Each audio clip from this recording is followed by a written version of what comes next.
Welcome into the Business on Purpose podcast. Scott Beebe, your host, the head coach, and the founder of the Business on Purpose platform, where I woke up today, to liberate you from the chaos of working in your business. It's what gets us fired up. It's what we get excited about. And I am delighted to be able to bring you a situation from the coaching room. Just got out of a client meeting. And for those of you who are new to the Business on Purpose podcast, these last few episodes, what we've been doing is we've been taking you inside the conference rooms and the online meetings that we get to be a part of each and every week with real life, real situational small business owners, and help you kind of think through what they're thinking through so that they can help you work through what you're working through. Head on over to mybusinessonpurpose.com/vision. If you have no clarity, no direction in your business, you feel chaotic, pulled in 17 different directions, mybusinessonpurpose.com/vision. Here was the situation. So we're been working with this client for a while, and they were so good at implementing team meetings. And if you've ever listened to the Business on Purpose podcast, you've heard us before talk about the priority of team meetings. In fact, we say team meetings are the second most important thing that you can do in your business, hands down. The most important thing you can do is your vision story. That's why we constantly push and, quite frankly, give away our vision tutorial and template. It is the full tutorial. It's the same one we use in coaching settings, mybusinessonpurpose.com/vision. So that is the most important thing. Second is the team meeting, because your vision tells you where you're going. It's a detailed future snapshot of the business. Your team meeting is your means of communication. If you have no team meeting, you have no formalized communication. And this business owner that we just got done meeting with, they started their team meetings out of the gate. They did really, really well for a really, really long time. Then they had a personnel employee situation that threw them a massive, massive curveball.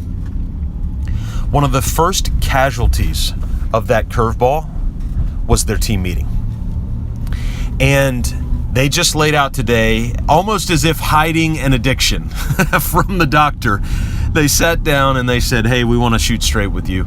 We've not been having our team meeting. And so our meeting was actually pretty short today. And the reason is there's really nothing to think through. And I wasn't mad. I wasn't upset. In fact, I was quite relieved because there was some tension. I could tell there was tension within the business and what they were having to go through. And I didn't like it because I knew that they've worked so hard. And yet I was so relieved to hear that they'd not been doing their team meetings because it made the solution really simple. The one big thing, the one big takeaway that we left from our time together, and every person that we have the pleasure and the responsibility of being able to meet with, we always walk away with one big action item. The action item today: reinstall your team meeting. Reinstall your team meeting. And if you'll recall, there are 5 things that every team meeting should have. Number 1, every team meeting should have an agenda.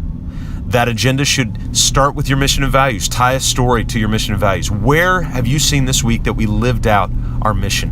Where have you seen this week that we lived out one of our core values?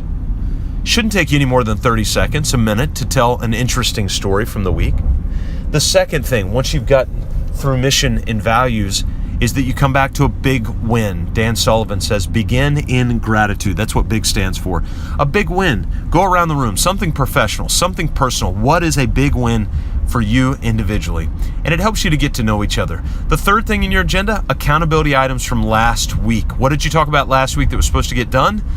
Look back on the sheet of paper, the spreadsheet, or the Trello board, or the Asana board that you put that on, and give an update. Fourth thing, business items. If you do the 12-week plan that we suggest, this is where you go to your 12-week plan and go, all right, here's the 12-week plan. Did we do it? Here's what we need to get done. Here are the next steps. Here's the processes, etc. Fifth thing, go back to your accountability items. Anything that you had in discussion, lay those out in the accountability items. And then final thing in your team meeting agenda, training.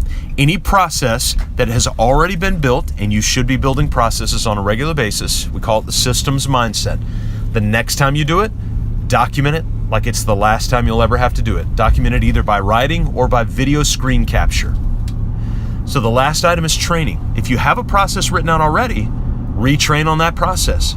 If there's a process that has not been documented but needs to be documented, take that training time to document the process. That is a fantastic utilization of time. That's what your meeting agenda should look like. That's the number one thing every meeting should include. Number 2, a defined leader, and it doesn't have to be you. Number 3, defined participant. Tell the team members who needs to be there. Tell the team members who do not need to be there. All that's defined by what team meeting this is for. 4th thing that every team meeting should include is a budget. Understand how much the team meeting costs you. If you don't know, go to Team Meeting Calculator, HBR, Harvard Business Review. And there's a team meeting calculator. It's awesome. Go plug in the data points there. It's real easy. All you need to know is how long is your meeting, how many people are there, and what's their average salary. It'll tell you exactly how much that team meeting cost. And the 5th thing, every team meeting needs predictability. That's what got in the head of this team who had not met in a while, is they had lost their predictability. Because when you lose predictability, you begin to increase micromanagement. I want to say that again. When you lose predictability, you increase micromanagement. When you increase predictability, you decrease micromanagement. Again, check us out, mybusinessonpurpose.com/vision to articulate your vision story. What do I mean by predictability? We call it the seesaw of predictability. Imagine the fulcrum, that point in the middle of a seesaw board.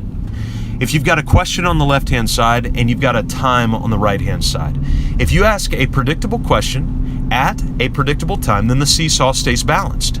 But at the moment that you ask either an unpredictable question or you ask the right question at an unpredictable time, you throw the seesaw out of balance, and whenever the seesaw is out of balance, that leads to micromanagement. Every team meeting should have an agenda, a defined leader, a defined participant, an associated cost or a budget, and should have an atmosphere of predictability. I hope you'll take this serious. This is the second diagnostic question that I ask any small business owner who feels in chaos. Number 1, do you have your vision story written? The answer is usually no. Number 2, do you have a defined weekly team meeting at a set time with a set group of people with a set agenda? The answer is usually no. Hey, if you need help with that, come find us, mybusinessonpurpose.com, or better yet, we'll find you.